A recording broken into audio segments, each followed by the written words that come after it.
أهلا بكم أعزائي متابعي قناة أميل كيتشنز تي في. اليوم سأقدم لكم طريقة تخليل الزيتون الأخضر في البيت. سنستخدم مجموعة من المكونات المتوفرة في المطبخ. ستكون وصفة غنية بالتوابل والنكهات. أما الخطوات فهي بسيطة جدا. المكونات التي سنحتاجها أعزائي هي زيتون أخضر، حبتين من الفلفل الأخضر الحار، ملعقة كبيرة من الكمون الأسود، 4 أو 5 أوراق غار، ليمونتان مقطعتان إلى شرائح، ملعقة من الزعفران، 6 فصوص ثوم مهروس، ماء مغلي ومبرد، ملح خشن إن كان متوفرا بالطبع، وعلب بلورية أو بلاستيكية لتخليل الزيتون. أول خطوة سنبدأ بها أعزائي هي تحضير الزيتون، وذلك بغسله جيدا حتى نتخلص من الشوائب والأتربة. لن نقوم بشق حبات الزيتون أو كسرها باستخدام مطرقة، سنترك حبات الزيتون كما هي. بعد غسل الزيتون سنقوم بتصفيته في مصفاة. بعد ذلك ننقله لوعاء واسع، والذي نسميه في اللهجة التونسية قصعة. المرحلة الثانية من العملية أعزائي هي تحضير محلول التخليل. لكل لتر ماء سنضيف 4 ملاعق كبيرة من الملح الخشن.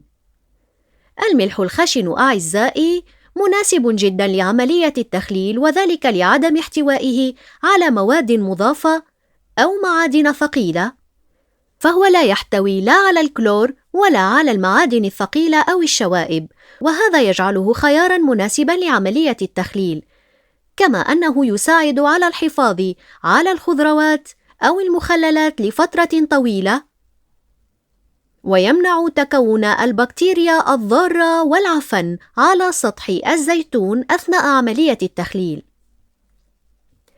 كما أخبرتكم أعزائي في البداية أننا قمنا بنقل كمية الزيتون الأخضر إلى وعاء كبير أو قصعة.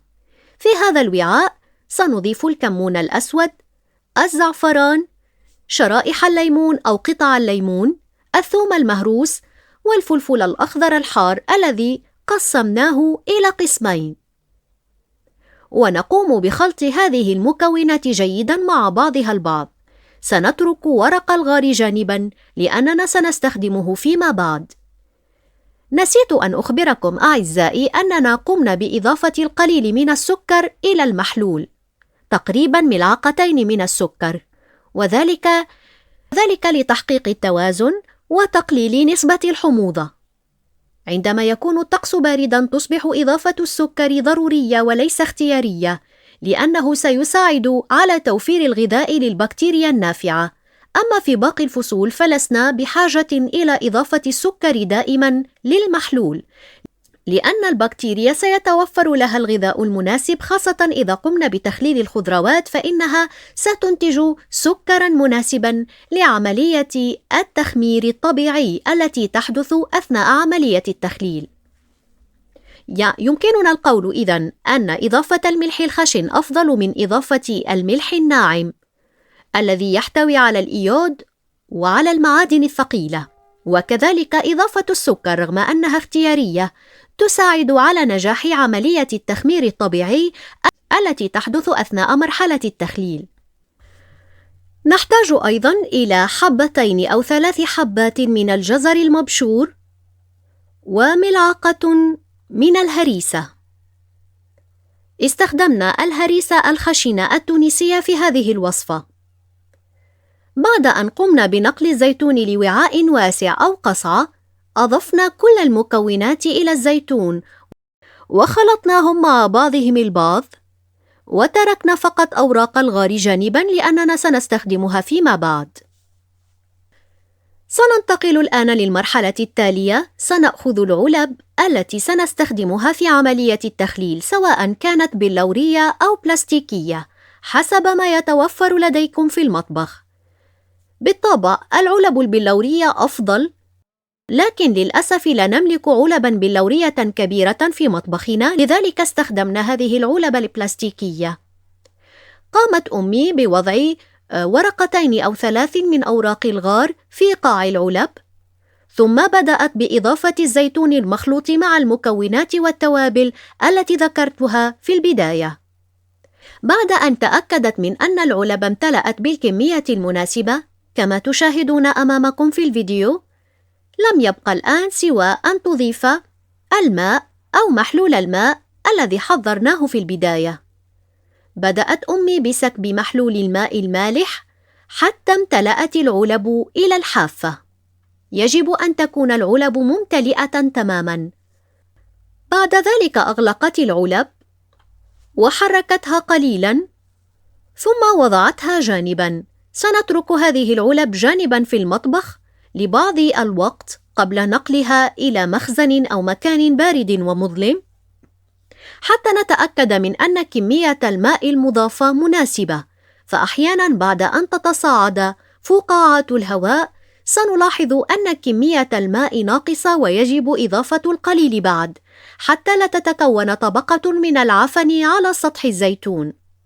هذا مهم جداً لنجاح عملية التخليل، يعني أننا بعد ساعات قليلة من غلق العلب يجب علينا أن نتأكد من أن كمية الماء مناسبة وأن كل الزيتون مغطى بالماء.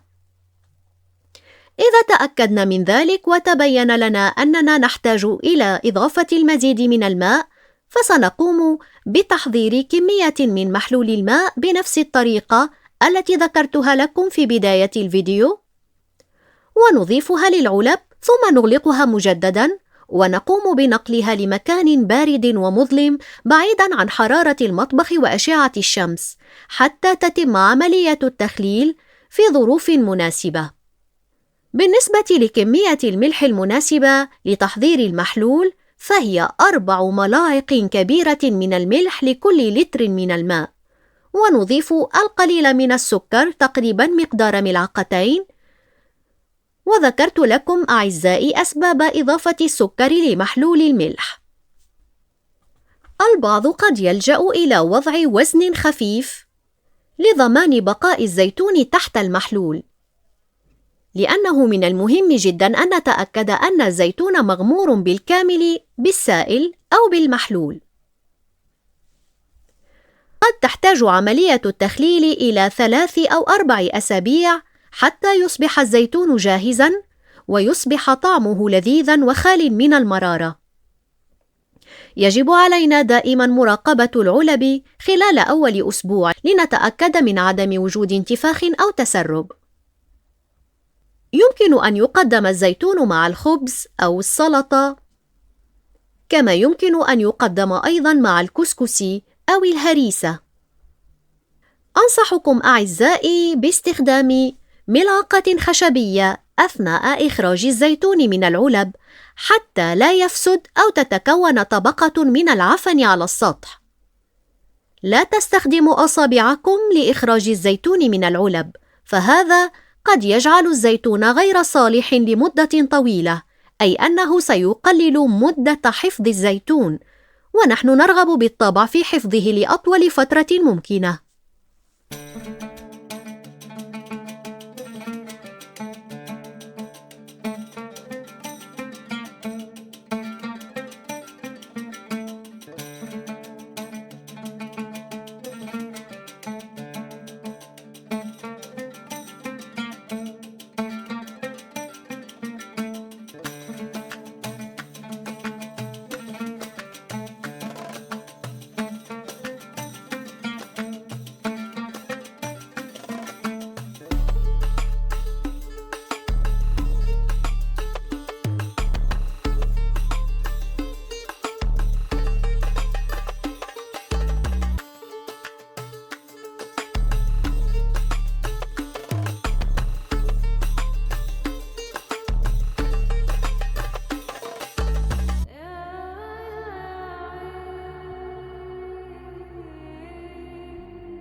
قطع الليمون المضافة في الأعلى ستكون بمثابة الثقل الذي يشكل حاجزاً بين آخر طبقة من الزيتون والهواء، وهذا يمنع تكون العفن أو فساد الزيتون أثناء عملية التخليل.